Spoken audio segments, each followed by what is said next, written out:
Hello everyone, स्वागत है Deoria coaching classes के प्लेटफॉर्म पे।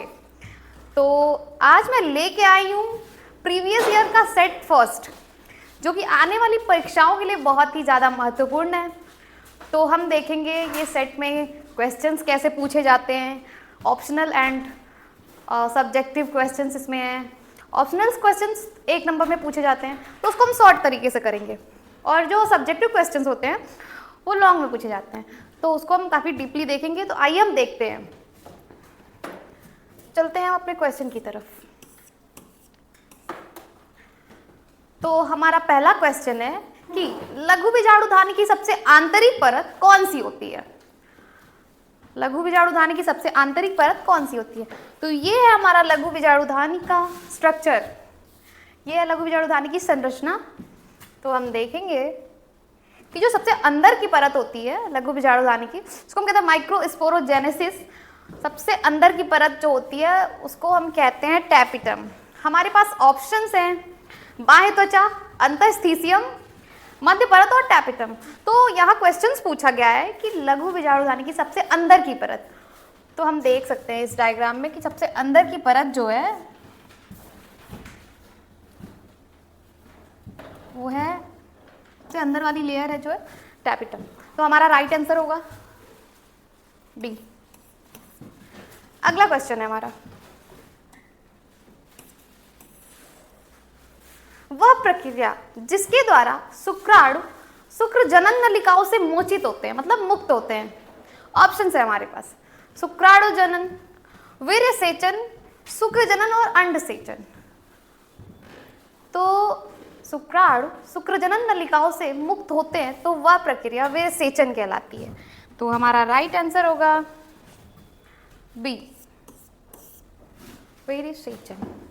अगला क्वेश्चन है हमारा, अगला क्वेश्चन है जीवाणु भोजी विषाणु में आनुवांशिक पदार्थ होता है। जो जीवाणु भोजी विषाणु होते हैं उसमें आनुवांशिक पदार्थ कौन सा होता है? ऑप्शन है हमारा डीएनए, आरएनए, डीएनए और आरएनए, डीएनए या आरएनए।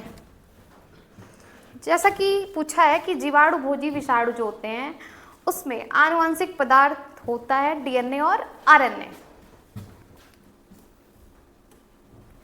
तो सी ऑप्शन हमारा राइट है। अगला क्वेश्चन है हमारा,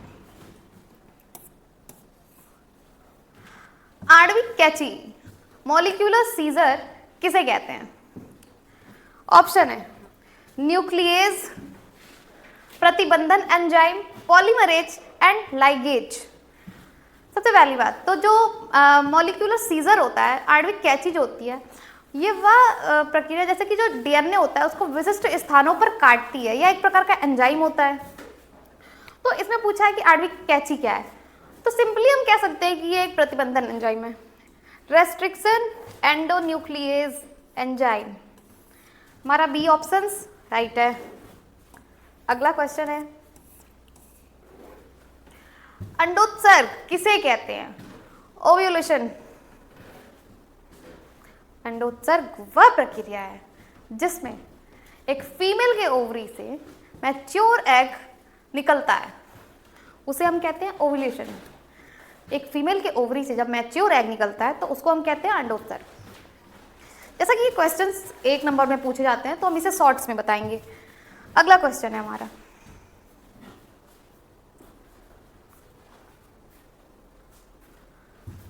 पारितंत्र के किसी एक अपघटक का नाम बताइए। इकोसिस्टम के किसी एक डिकम्पोजर का नाम बताना है मुझे। तो जैसा कि आप सभी जानते होंगे कि जो इकोसिस्टम होता है, जो हमारा पारितंत्र होता है, उसका कोई एक घटक हम कह सकते हैं यीस्ट हो सकता है, राइजोपस भी हो सकता है। जो मृतोपजीवी, जैसा कि जो मृतोपजीवी कवक होते हैं वो अपघटक होते हैं, वो पारितंत्र के अपघटक होते हैं, यीस्ट एंड राइजोपस। ये है पारितंत्र के घटक, यीस्ट एंड राइजोपस। अगला क्वेश्चन है,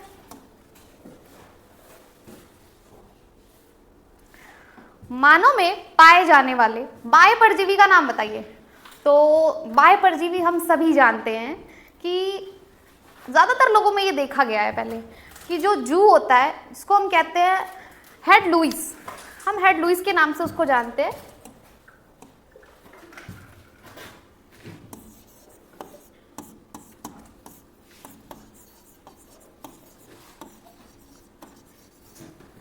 हेड लुईस, इसके जो वैज्ञानिक थे वो ह्यूमस कैपिटिस नामक वैज्ञानिक ने इसे बताया, इसे दिखाया।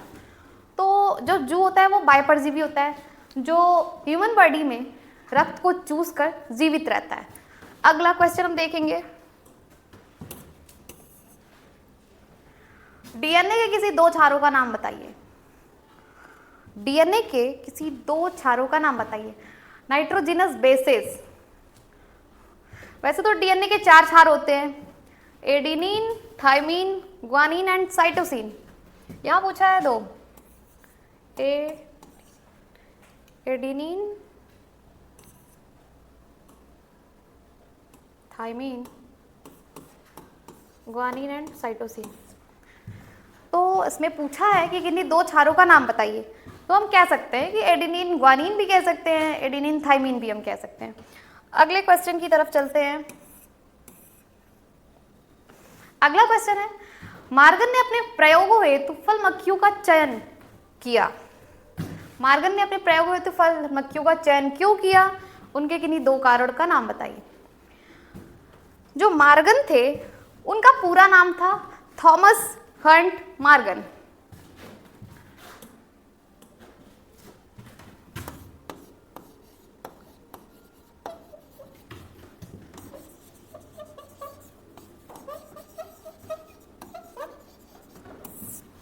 मार्गन का पूरा नाम था थॉमस हंट मार्गन।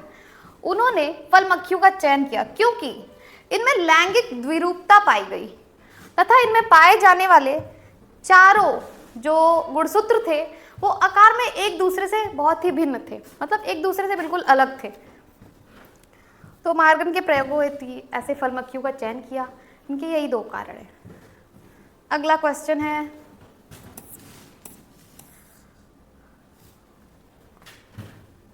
आनुवांशिकी को परिभाषित कीजिए। आनुवांशिकी को परिभाषित कीजिए। जैसा कि हम सभी जानते हैं कि आनुवांशिकी के जनक हैं ग्रेगर जॉन मेंडल, जिनको हम कहते हैं फादर ऑफ जेनेटिक्स। इसको परिभाषित करने के लिए हम कह सकते हैं कि जो माता पिता के लक्षण होते हैं वो बच्चों में किस तरह और क्यों आते हैं, ये हम देखेंगे। आनुवांशिकी जीव विज्ञान की वह शाखा है जो जनकों से उनकी संतानों में लक्षणों की वंशागति और विभिन्नता से संबंधित है। अतः जीव विज्ञान की वह शाखा जिसके अंतर्गत सजाती और परस्पर संबंधित जीवों की वंशागति या आनुवांशिकी को देखा गया है, वो है आनुवंशिकी, जेनेटिक्स। आनुवंशिकी शब्द का सर्वप्रथम प्रयोग बैटसन ने किया था 1905 में। बैटसन ने इनका सर्वप्रथम प्रयोग किया 1905 में। आनुवंशिकी के आधारित सिद्धांतों की खोज ग्रेगर जॉन मेंडल ने की थी, जो फादर ऑफ जेनेटिक्स थे। अगला क्वेश्चन हम देखेंगे। अगला क्वेश्चन है हमारा वर्णांधता। वर्णांधता को संक्षिप्त में बताइए।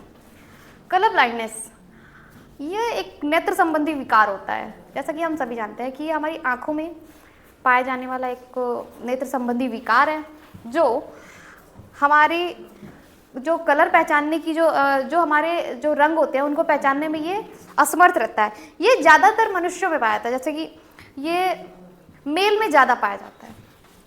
जैसा कि ये जन्मजात भी होता है, तो हम देख रहे हैं कि यह एक्स लिंग संलग्न अप्रभावी विकार नेत्र के लाल अथवा हरे रंग वर्ण संवेदी शंकुओं मतलब कोन्स के त्रुटिपूर्ण होने के कारण होता है।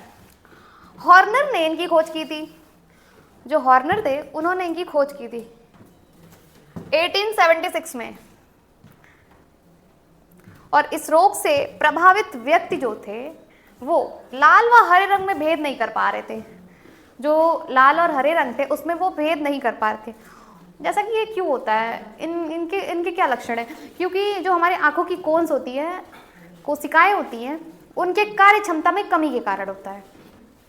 तो ये है वर्णांधता, कलर ब्लाइंडनेस।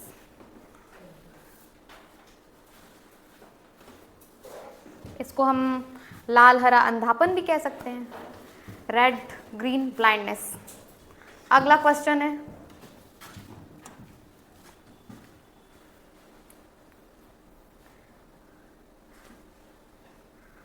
प्लाज्मोडियम की किन्हीं दो जातियों का नाम बताइए। प्लाज्मोडियम यह एक प्रोटोजोआ है। प्लाज्मोडियम एक प्रकार का प्रोटोजोआ है। इनकी दो जातियां होती हैं। सबसे पहली Plasmodium vivax and Plasmodium falciparum. Plasmodium vivax जो होता है या मलेरिया जो होता है, मलेरिया रोग उसका सामान्य कारण है। लेकिन जो प्लाज्मोडियम वाइवेक्स होता है ये मलेरिया का सामान्य कारण है। लेकिन जो प्लाज्मोडियम फाल्सीपेरम जो होता है वो बहुत ही ज़्यादा घातक है। जैसा कि क्या होता है, इसमें मृत्यु होने की ज़्यादा संभावना होती है। इससे मृत्यु होने की संभावना अधिक होती है। अगला question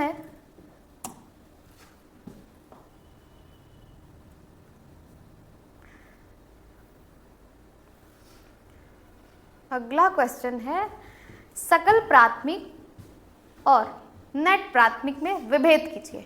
GPP and NPP, gross primary productivity and net primary productivity. हम देखेंगे क्या है सकल प्राथमिक और नेट प्राथमिक। जैसा कि हम देख रहे हैं, जो सकल प्राथमिक होता है उसमें उत्पादों द्वारा निर्मित कार्बनिक पदार्थ एवं ऊर्जा की मात्रा की दर होती है। जो ऊर्जा की मात्रा होती है उसकी दर होती है। और नेट प्राथमिक में क्या होता है कि जो उत्पादक होते हैं वो उपभोक्ता जो होते हैं उनसे संचित ऊर्जा की मात्रा जैव भार में चली जाती है। सकल प्राथमिक क्या होता है, जो फोटोसिंथेसिस होता है उसकी दक्षता जो होती है उस पर निर्भर होती है। और नेट प्राथमिक में क्या होता है कि ये प्रकाश संश्लेषण के साथ साथ श्वसन पर निर्भर करता है। जो रेस्पिरेशन होता है उस पर यह निर्भर करता है, डिपेंड रहता है।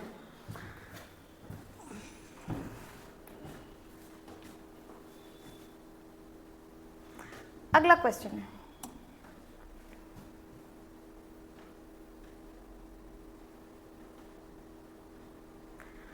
क्वेश्चन है, आहार नाल, डाइजेस्टिव ट्रैक्ट। आहार नाल पर टिप्पणी लिखिए। जैसा कि हम सभी जानते हैं कि जो आहार नाल होता है वो मनुष्य के पाचन तंत्र का बहुत ही अत्यंत महत्वपूर्ण अंग होता है। जो हमारा डाइजेस्टिव सिस्टम होता है उसका बहुत ही ज़्यादा महत्वपूर्ण अंग होता है। इसमें क्या होता है कि जो भोजन के पाचन तथा एब्जॉर्प्शन जो अवशोषण होता है उससे अपशिष्ट पदार्थों को शरीर से बाहर निकालने की जो प्रक्रिया होती है उसमें सहायक होता है। जो आहार नाल होता है वो भोजन को पचाने में और बाहर निकालने में ये सहायक होता है। यह एक लंबी खोखली नली होती है, वो बहुत ज़्यादा लंबी होती है और जो हमारा मुंह होता है उससे शुरू होकर गुदा मतलब एनस पर खत्म हो जाती है। इसकी लंबाई लगभग 7 से 9 मीटर होती है। 7 से 9 मीटर लंबी होती है।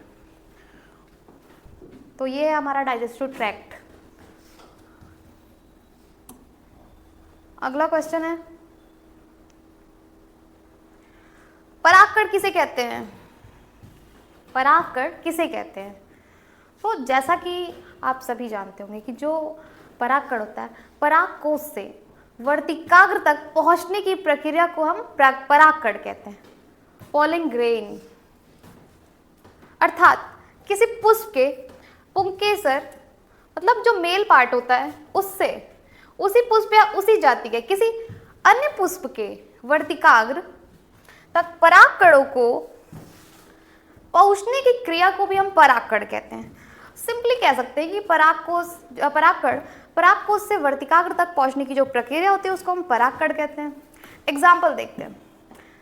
घास के पौधे, घास के पौधों में क्या होता है कि ये हवा के द्वारा अन्य पौधों के फूलों पर जाकर पहुंच जाते हैं। तो ये है वातावरण से परागकण होता है इसमें।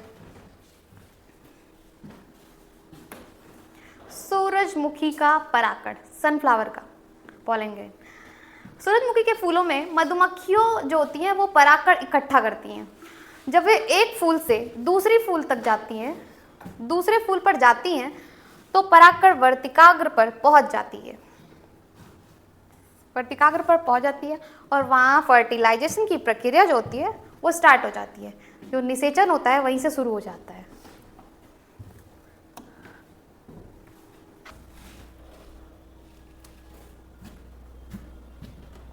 ये है पॉलन ग्रेन की ओवरी, ये है मेल गैमेट्स, मादा युग्मक।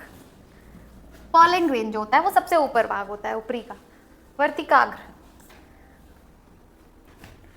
जैसा कि मैंने कहा कि पराग कोश से वर्तिकाग्र तक पहुंचने की प्रक्रिया को हम परागकण कहते हैं। ये नली जो होती है ये पराग नली है और ये मेल गैमेट्स मतलब नर युग्मक। तो ये है स्ट्रक्चर ऑफ पॉलन ग्रेन। अगला क्वेश्चन देखेंगे।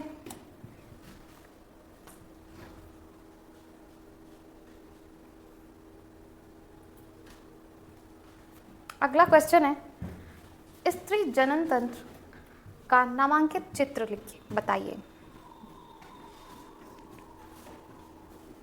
फीमेल रिप्रोडक्टिव सिस्टम का ये स्ट्रक्चर है।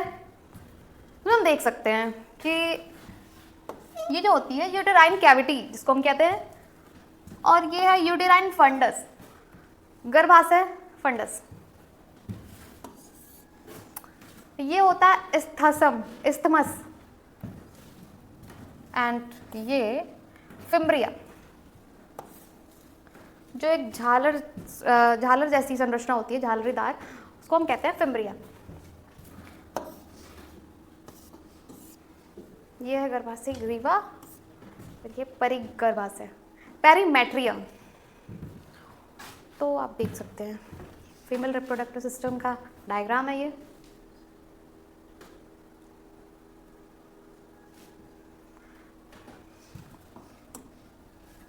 नेक्स्ट क्वेश्चन है,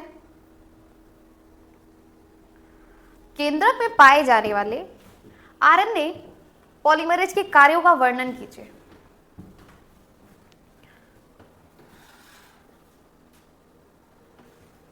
जो हमारा न्यूक्लियस होता है उसमें पाए जाने वाले आरएनए पॉलीमरेज का कार्य देखना है।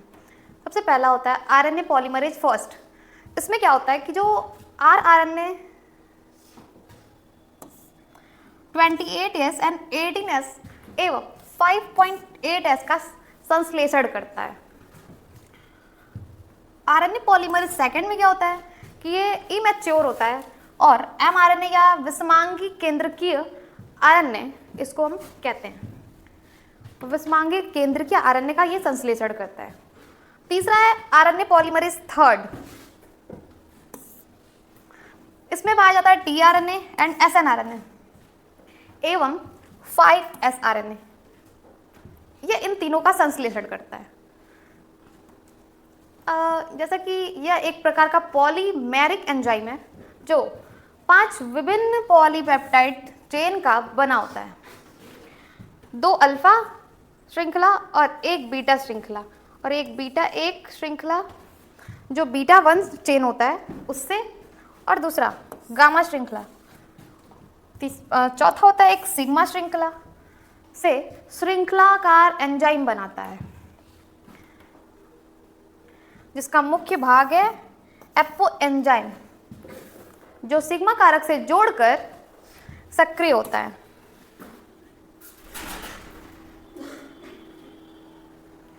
जो ये एंजाइम होती है वो डीएनए के किसी खुले भाग पर जाकर जुड़ जाती है। जो भी खुला भाग होता है उस पर जाके ये जुड़ जाती है।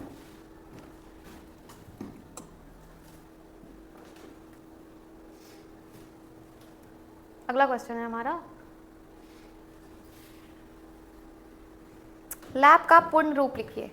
लैब का फुल फॉर्म होता है lactic acid bacteria.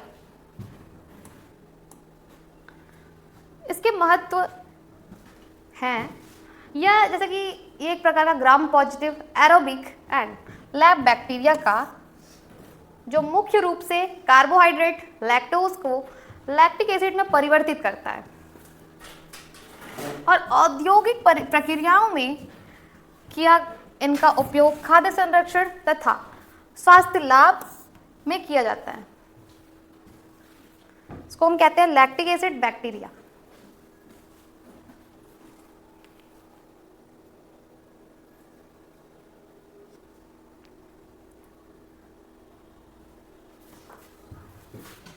Tank polymerase क्या है? जैव प्रौद्योगिकी में इसका क्या कार्य है? तो हम देखेंगे टैंक पॉलीमरेज, ये एक डीएनए पॉलीमरेज एंजाइम होता है। Tank polymerase DNA polymerase enzyme होता है जिसको हम थर्मोफिलिक हाई टेम्परेचर या हाई टेम्परेचर हम इसको कहते हैं, इसको थर्मोफिलिक या हाई टेम्परेचर हम कह सकते हैं। यह एंजाइम की खोज जो थी थर्मस एक्वाटिस नामक लविंग जीवाणु से प्राप्त होता है। और इसमें क्या होता है कि जो रेप्लिकेशन होता है, इसका रेप्लिकेशन करने में ये बहुत ही ज़्यादा सक्षम होता है। और इसे क्या मुख्यतः पीसीआर तकनीक, जो पीसीआर तकनीक होती है, जैसा कि हम कह सकते हैं कि जो डीएनए की नकल उतारना या किसी एंजाइम डीएनए के दोहरे हेलिक्स को खोलने के बाद एक न्यूक्लियोटाइड को जोड़कर नई स्ट्रैंड बनाता है, दूसरी स्ट्रैंड बनाता है। तो यह है टैंक पॉलीमरेज जो एक प्रकार का एंजाइम है। कार्ड, कवक, यीस्ट आदि का उद्योग में विभिन्न उत्पादों के संश्लेषण में उपयोग किया जाता है। जो जीवाणु, कवक या यीस्ट होते हैं उनका विभिन्न उद्योगों में या संश्लेषण में उपयोग किया जाता है। औद्योगिक उत्पादों के संश्लेषण में संलग्न विश्लेषण होते हैं उसके अध्ययन में या औद्योगिक सूक्ष्मजीव विज्ञान के अंतर्गत किया जाता है। इंडस्ट्रियल माइक्रोबायोलॉजी औद्योगिक उपयोग हेतु सूक्ष्मजीव जो होते हैं वो बड़े पैमाने पर व्यावसायिक उत्पादन या परिनियंत्रित स्थितियों में बड़े बर्तनों या पात्रों में किया जाता है। जैसा कि जो किण्वन होता है, फर्मेंटेशन जो होता है, या बायोरिएक्टर हम उसको कहते हैं, ये कहलाती है बायोरिएक्टर या फर्मेंटेशन। किण्वन सूक्ष्म जीवों द्वारा प्रतिजैविक अल्कोहल, कार्बनिक अम्ल, एंजाइम एंड जैव सक्रिय अणु आदि प्रमुख औद्योगिक उत्पादों का उत्पादन किया जाता है। जैसा कि इसमें उत्पादन किया जाता है अल्कोहल का, कार्बनिक अम्ल का, एंजाइम तथा जैव सक्रिय अणु का। हमारा अगला क्वेश्चन है, रूपांतरी सिद्धांत पर टिप्पणी लिखिए। Transformation experiment. रूपांतरित सिद्धांत ग्रिफिथ के एक ब्रिटिश डॉक्टर फ्रेडरिक ग्रिफिथ ने इसकी खोज की थी 1928 में। इन्होंने सर्वप्रथम रूपांतरण की खोज की थी। वे एक चूहे और जो अन्य स्तनियों थे न्यूमोनिया रोग के जीवाणु जैसा कि स्ट्रेप्टोकोकस न्यूमोनी एंड जिसे डिप्लोकोकस भी कहा जाता है, रूपांतरी ने इसकी खोज की थी।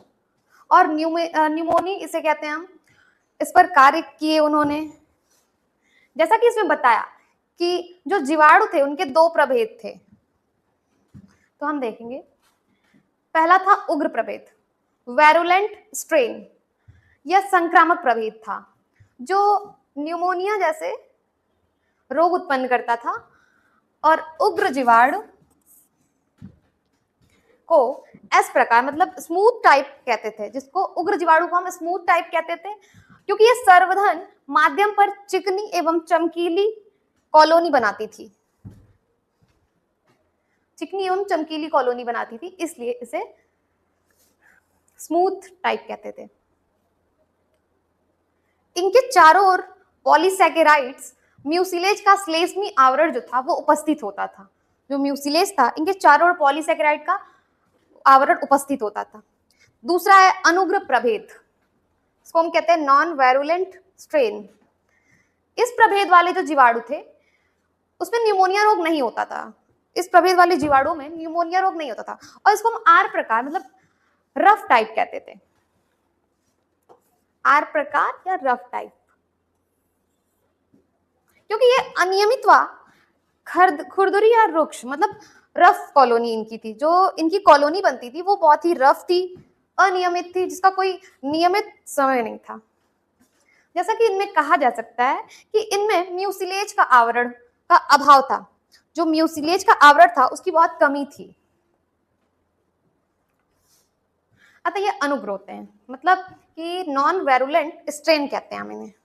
तो ये है रूपांतरित सिद्धांत के जीवाणु के भेद,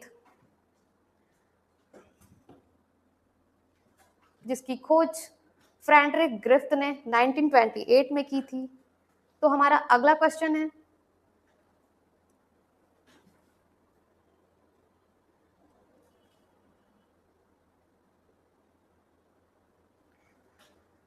तो हमारा अगला क्वेश्चन है, मानव में बैक्टीरिया जनित 2 रोगों का कारण बताइए।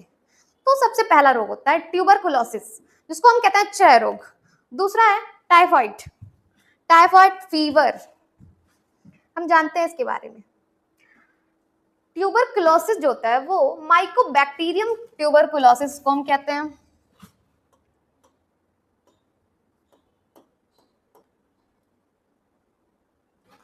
और इसका प्रभावित जो अंग होता है, जैसा कि मनुष्य मुख्य रूप से फेफड़े, परंतु शरीर के अन्य अंगों को भी प्रभावित कर सकता है। ये फेफड़े के साथ साथ ह्यूमन बॉडी के अन्य अंगों को भी ये प्रभावित कर सकता है।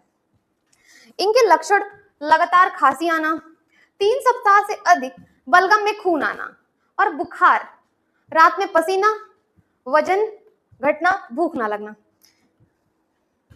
इनके कारण होते हैं। जैसा कि इसके लक्षण कैसे हमको पता चलते हैं, 3 सप्ताह से अधिक जब खांसी हो जाती है, तो 3 सप्ताह से अधिक हो जाता है, तो ये है इनके लक्षण। और खून आना बलगम से, वजन घटना या भूख ना लगना। संक्रमण का तरीका, संक्रमित व्यक्ति के छींकने या हवा के माध्यम से ये फैलता है। जो संक्रमित व्यक्ति होता है उसके छींकने और हवा के माध्यम से ये फैलता है। इसके उपचार जो है, इनके उपचार हम कैसे कर सकते हैं, जो एंटीबायोटिक्स मेडिसिन होते हैं उनसे या डॉट्स पद्धति के माध्यम से हम इनकी उपचार कर सकते हैं। दूसरा है टाइफाइड, टाइफाइड फीवर, यह एक सैल्मोनेला टाइफाइड इसको हम कहते हैं, इसका नाम है सैल्मोनेला टाइफाइड। इसके प्रभावित अंग जो होते हैं वो intestine and blood circulation system. लक्षण तेज बुखार, दस्त, थकावट या शरीर में कमजोरी होना। इनके जो लक्षण होते हैं उसमें क्या होता है कि जो बहुत ज्यादा तेज बुखार हो जाती है, थकावट होती है और शरीर में कमजोरी हो जाती है। और संक्रमण का तरीका जो होता है, जैसा कि संक्रमित पानी या भोजन से जल जनित रोग का माध्यम, उपचार एंटीबायोटिक्स मेडिसिन, स्वच्छता का पालन करना और पेयजल का उपयोग करना होता है। इनसे हम उपचार के लिए शुद्ध जल पिए, एंटीबायोटिक्स मेडिसिन लगवाएं और यूज करें, और स्वच्छता का पालन करें, साफ सुथरे तरीके से रहें।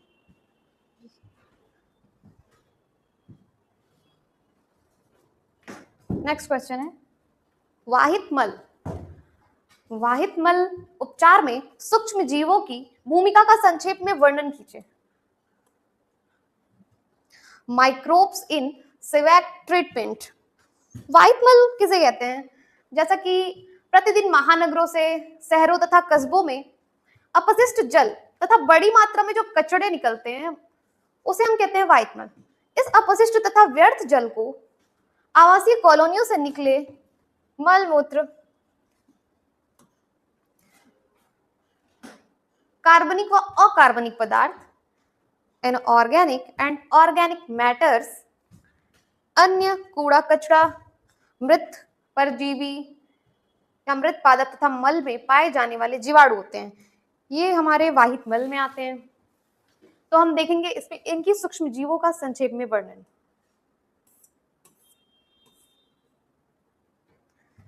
नेक्स्ट क्वेश्चन है, पुनर्योगज डीएनए तकनीकी में प्रतिबंधन एंजाइम की क्या भूमिका है? Tools of recombinant DNA technology, इसमें हम देखेंगे कि रेस्ट्रिक्शन एंडोन्यूक्लियस एंजाइम की क्या भूमिका होती है। सबसे पहले हम जानेंगे कि जो आनुवंशिकी थी, आनुवंशिकी अभियांत्रिकी की ये पुनर्योगज डीएनए तकनीकी जो थी, उसके द्वारा सजीव तंत्र के आनुवंशिक पदार्थ में जोड़ तथा तोड़ करना साधारण प्रक्रम नहीं है। जोड़ तोड़ करना साधारण प्रक्रम नहीं है। इस उद्देश्य की पूर्ति के लिए विभिन्न उपकरण या साधनों की आवश्यकता होती है। इनकी पूर्ति के लिए हमें विभिन्न उद्देश्य तथा साधन या संसाधनों की आवश्यकता होती है। तो हम देखते हैं, डीएनए को विशिष्ट स्थानों पर काटना रिकॉम्बिनेशन साइट कहलाता है, एंड उसको हम मॉलिक्यूलर सीजर भी कहते हैं, आणविक कैंची, जो डीएनए को विशिष्ट स्थानों पर काटता है। सेकंड है वांछित जीन को अलग करना, ये एंजाइम बाधित जीन को स्रोत डांसर से अलग करते हैं और अलग करने में मदद करते हैं। तीसरा है वेक्टर जीन। वेक्टर जीन को जोड़ना, 7 कटे हुए डीएनए खंड को वेक्टर जैसे प्लाज्मिड में डाला जाता है। जो 7 कटे खंड होते हैं उनको वेक्टर तथा प्लाज्मिड में डाला जाता है। चौथा है कटे हुए डीएनए खंडों को जोड़कर रिकॉम्बिनेंट डीएनए टेक्नोलॉजी या डीएनए का निर्माण लाइगेज एंजाइम बनाते हैं। जो कटे हुए हमारे डीएनए खंड होते हैं उनको जोड़कर हम लाइगेज एंजाइम बनाते हैं।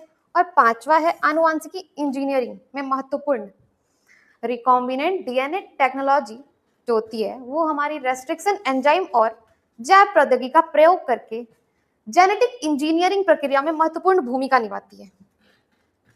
कह सकते हैं हम कि जो पुनर्योगज डीएनए तकनीकी होता है उसको जोड़कर रेस्ट्रिक्शन एंजाइम तथा जैव प्रौद्योगिकी में उसका उपयोग करके जेनेटिक इंजीनियरिंग प्रक्रियाओं में उनकी महत्वपूर्ण भूमिका निभाती है। बीटी कपास की टिप्पणी लिखिए। बीटी कपास, बीटी कॉटन। बीटी कपास को हम बैसिलस थ्यूरोजेनेसिस जीवाणु की कुछ प्रजातियां होती हैं, उसके द्वारा ऐसे विषाक्त प्रोटीन, जीव या विष का निर्माण किया जाता है।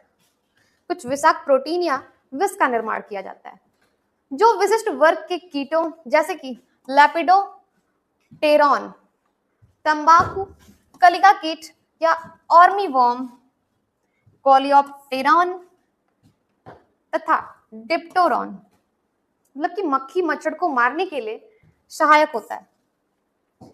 यह जीवाणु जो होता है वो अपने जीवन काल की एक विशिष्ट अवस्था में एक विषाक्त प्रोटीन के माध्यम से क्रिस्टल्स का निर्माण करता है, मतलब कि रवों का निर्माण करता है।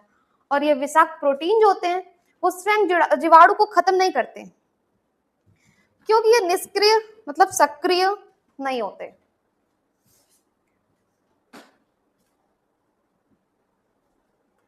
जैसा कि इसमें कह सकते हैं कि जो निष्क्रिय प्राक्विस होते हैं, प्रोटॉक्सिन होते हैं, उनके रूप में ये निर्मित होते हैं, मतलब बनते हैं। इस विषाक्त जीव विष का निर्माण जिस जीन द्वारा किया जाता है उसे हम क्राइजीन कहते हैं। क्राइजीन के नाम से हम उसे जानते हैं। तथा निर्मित प्रोटीन जो होता है उसको क्राई प्रोटीन कहते हैं। जो इससे निर्मित प्रोटीन होता है उसको हम कहते हैं क्राई प्रोटीन।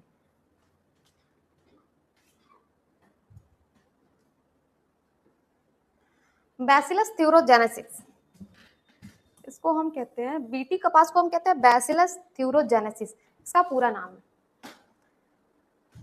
नेक्स्ट क्वेश्चन है,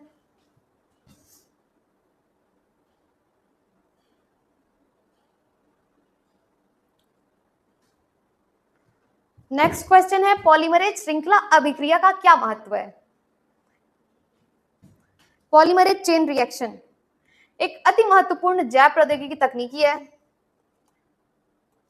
पीसीआर तकनीकी का हम प्रयोग डीएनए की नकल उतारने में भी कर सकते हैं या करते हैं, और जिसका उपयोग डीएनए के विशिष्ट खंडों को तेजी से और सटीक रूप से कई गुना एम्पलीफाई करने के लिए किया जाता है।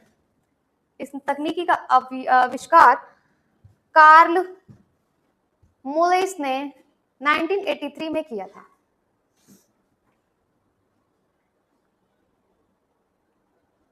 और इनको इसका नोबेल पुरस्कार 1993 का मिला था। रोगों की पहचान हम कैसे करते हैं? जो पीसीआर का महत्व होता है उसमें हम रोगों की पहचान कैसे करते हैं? इसमें क्या होता है कि जो संक्रमण होते हैं जैसे कि HIV, हेपेटाइटिस, कोविड-19 आदि की पहचान तो के लिए पीसीआर का प्रयोग किया जाता है और रियल टाइम पीसीआर द्वारा रोगजनकों की मात्रा देखी जा सकती है। फॉरेंसिक विज्ञान में, फॉरेंसिक साइंस में क्या होता है कि बहुत कम मात्रा में हम इसको पहचान सकते हैं और जो डीएनए होता है उसके नमूनों की पहचान की पूर्वित की जाती है, मतलब पूर्ति की जाती है। आनुवांशिक बीमारियों, जीन क्लोनिंग एंड रिसर्च में आनुवांशिकी का पता लगाना इसका काम होता है।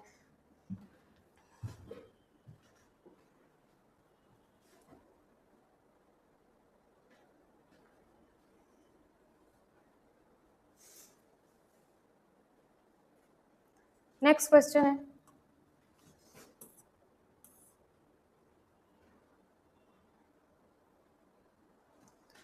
अगला क्वेश्चन है हमारा, आवृत बीजी पादपों में मादा युग्मकोद्भिद के निर्माण का सचित्र वर्णन कीजिए। जैसा कि आप देख रहे हैं कि जो बीजांड होता है, मतलब ओव्यूल जो होता है, उसमें बीजांडकाय के स्वतंत्र सिरे के कुछ अंदर अर्थात अर्धस्तरीय मतलब हाइपोडर्मल क्षेत्र में एक या कई प्रकार के, मतलब एक या कई कोशिकाएं एक ग्रुप या अपने आकार में वृद्धि करके प्राथमिक सेल्स बनाते हैं। इसको हम क्या मतलब आर्किस्पोरियल सेल्स बनाते हैं, जो एक से अधिक कोशिकाएं हैं जो प्रायः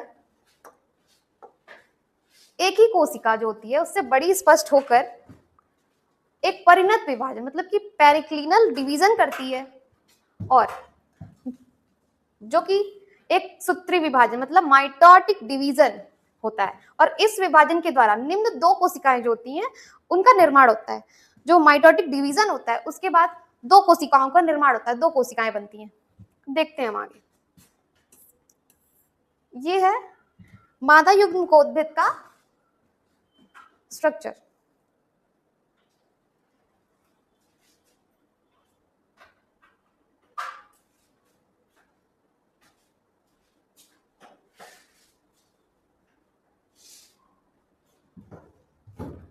ये है रिक्तिकाएं,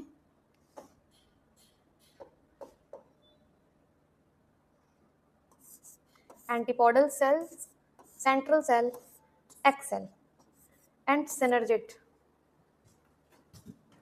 embryo sac, vacuole formation and nucleus.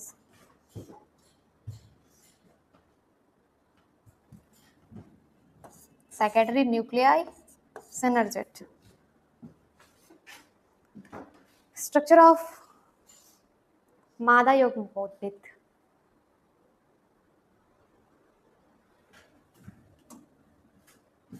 अगला क्वेश्चन है,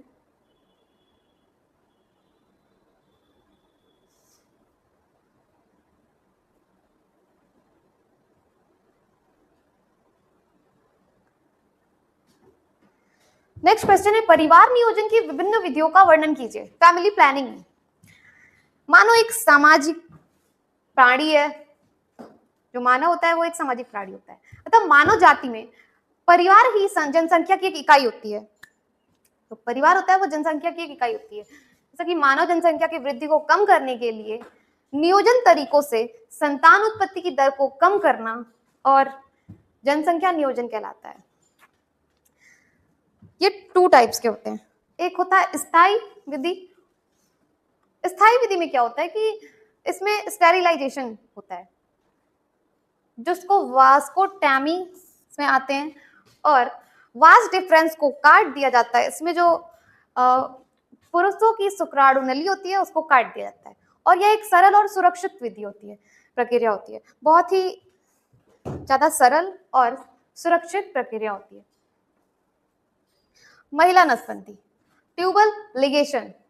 इसमें क्या होता है कि जो महिलाओं की डिम्बाइनिय नलिका होती है मतलब फैलोपियन ट्यूब होती हैं, उनको बांध दी जाती हैं और इससे अंडाणु या शुक्राणु का मिलन नहीं हो पाता, स्पर्म या ओवा का मिलन नहीं हो पाता। दूसरी विधि है अस्थाई विधि, टेम्पररी मेथड्स। अस्थाई विधि में हम कह सकते हैं कि प्राकृतिक विधि आती है, नेचुरल मेथड। इसमें क्या होता है, ये कैलेंडर विधि को हम देखते हैं जो महिला की मानसिक चक्र पर आधारित होता है। निषेचन योग्य दिनों से परहेज कर गर्भ धारण रोका जाता है। संयम विधि, ऑब्स्टिनेंस मेथड्स, ओव्यूलेशन के समय संभोग से परहेज किया जाता है। और तीसरा है स्तनपान अमेनोरिया विधि, जब मां शिशु को नियमित स्तनपान कराती है, मतलब नियमित फीड कराती है, तब कुछ महीनों तक गर्भ धारण की संभावना कम रहती है। जो मदर होती है वो अपने बच्चे को रोज मतलब नियमित फीड कराती है तो गर्भ धारण की संभावना बहुत ही कम होती है। अगला है यांत्रिक विधि, बैरियर मेथड्स।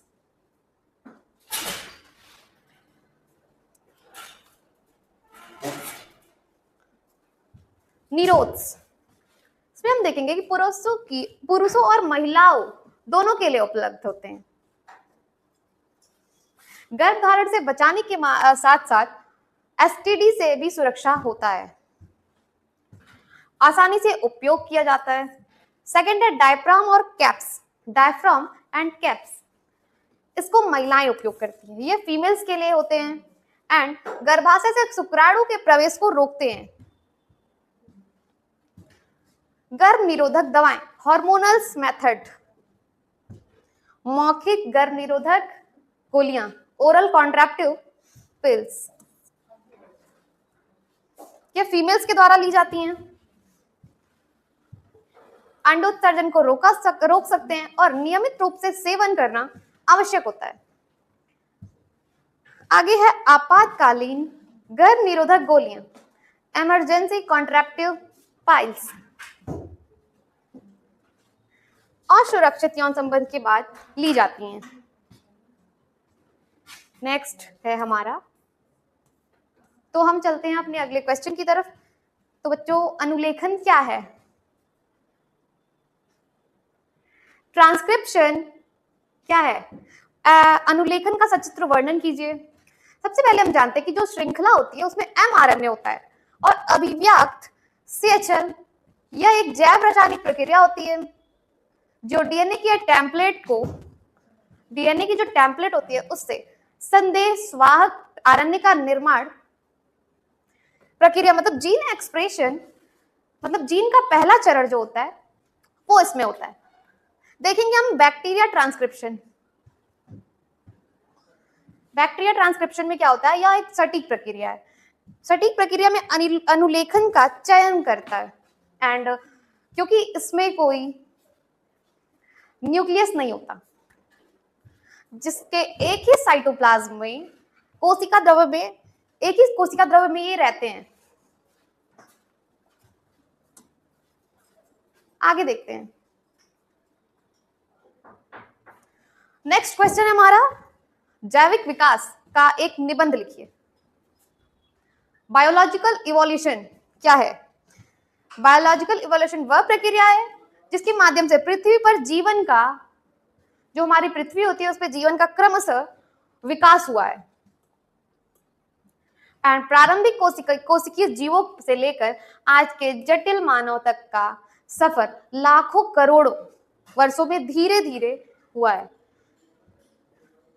यह विकास प्राकृतिक चयन, आनुवंशिक परिवर्तन, अनुकूलन जैसे तत्वों पर आधारित है। जैविक विकास न केवल विज्ञान का एक महत्वपूर्ण सिद्धांत है बल्कि यह मानव अस्तित्व और प्रकृति को समझने की कुंजी भी है। मानव अस्तित्व को समझने की यह एक प्रकार की है। तो यह है हमारा जैविक विकास। नेक्स्ट क्वेश्चन देखेंगे।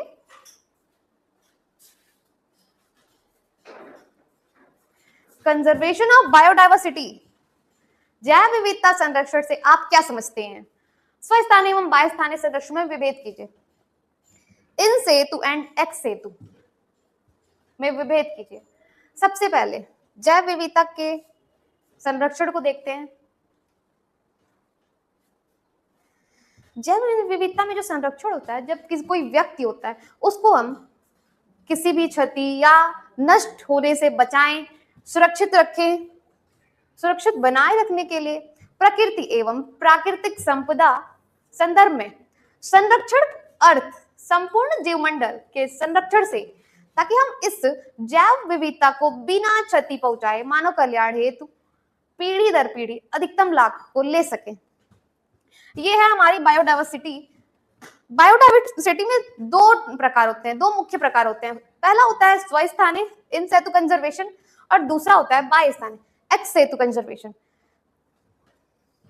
इन सेतु में क्या होता है कि जो जीवों का संरक्षण होता है वो प्राकृतिक, मतलब जो प्राकृतिक स्थल होता है वहां किया जाता है। फॉर एग्जाम्पल हम देखते हैं कि वन्य जीव अभयारण्य एंड नेशनल पार्क जैव मंडलीय संगठन जीवों को उनके प्राकृतिक आवास से बाहर निकालकर कृत्रिम स्थान पर संरक्षण देना देख सकते हैं हम। एग्जाम्पल के लिए banks, gene bank, zoo, botanical garden and seed bank इसमें आते हैं। टाइपिंग मिस्टेक है थोड़ी सी।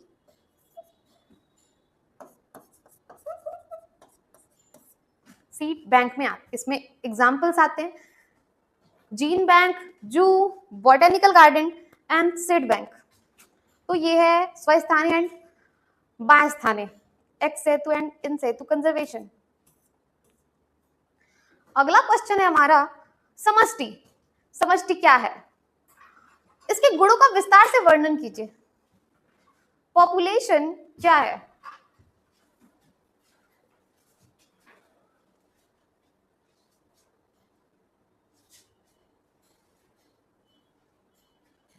सबसे पहले हम जानेंगे कि पॉपुलेशन शब्द की उत्पत्ति कब हुई थी।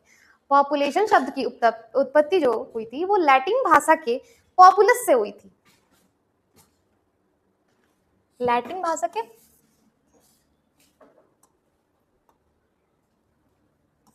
पॉपुलस से हुई थी। इस शब्द का तात्पर्य होता है कि लोगों के एक समूह से है जो एक निश्चित क्षेत्र में पाया जाता है। जैसा कि किसी भी प्रजाति से पृथक व्यष्टियों का पाया जाना असामान्य है। उनमें से अधिकांश समूहों में रहते हैं और एक अच्छी तरह से परिभाषित भौगोलिक क्षेत्र में तथा समान संसाधनों को साझा करते हैं, मतलब दिखाते हैं और उनके प्रतिस्पर्धा करते हैं। संभावित रूप से हम कह सकते हैं कि परस्पर अंतः प्रजनन जो होता है, और इस प्रकार एक समष्टि का गठन करना अतः किसी भौगोलिक क्षेत्र में दिए गए निश्चित समय पर निवास एवं परस्पर प्रजनन करने वाली समान जाति जीवधारियों के समूह उस जीव की समष्टि कहलाती है। समष्टि जो होती है वो जीव की समष्टि में निम्नलिखित गुण पाए जाते हैं। पहला होता है समष्टि का आकार, दूसरा जन्म दर, तीसरा मृत्यु दर, चौथा लिंग अनुपात, चौथा आयु संरचना, समष्टि वृद्धि, समष्टि समावस्था, समष्टि उच्चावचन, परिक्षेपण, वहन क्षमता, पर्यावरणीय प्रतिरोध। ये है हमारी समष्टि के गुण। तो हम फिर से एक बार देखते हैं कि समष्टि जो होती है हमारी किसी विशिष्ट भौगोलिक क्षेत्र में दिए गए निश्चित समय पर निवास एवं परस्पर प्रजनन करने वाली समान जाति के जीवधारियों के समूह को उस जीव की हम समष्टि कहते हैं, उस जीव का हम पॉपुलेशन कहते हैं। ये सेट हमारा यहाँ कंप्लीट हुआ। तो थैंक यू सो मच।